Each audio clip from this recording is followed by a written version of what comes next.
As always, before we begin, let's get some caveats out of the way.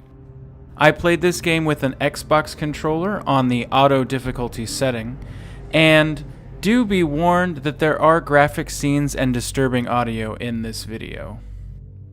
With that out of the way, my name is Krankytaco, and this is Hellblade: Senua's Sacrifice Review in 2.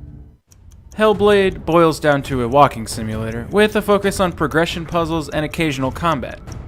The combat is basic, yet visceral and intense. You have your suite of moves like light and heavy attacks, dodge, block, and kick, and an array of enemies that must be approached in certain ways. For example, the shield bearers, who have to be guard broken before you can land a few attacks.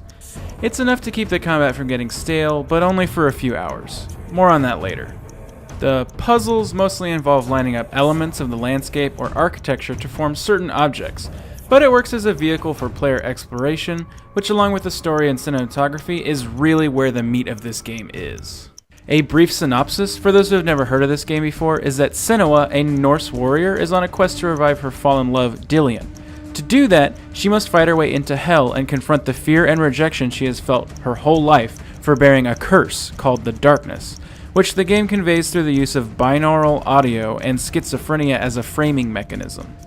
As someone who finds psychology fascinating, I love the stylistic direction. I mean, just experience this scene.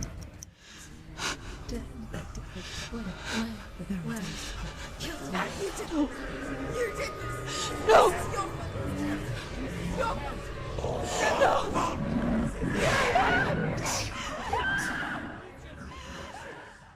Of course, there are a few things to nitpick, and chief among them is the combat.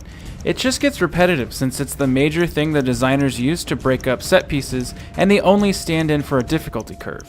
By the end of the game, you're fighting 20 plus guys just to get to the end of a bridge. However, in contrast, the boss fights feel amazing, especially the final boss. I won't spoil anything here, but I will leave you with the excellent soundtrack that plays during the fight. All said and done, I give Hellblade: Senua's Sacrifice an 8 out of 10.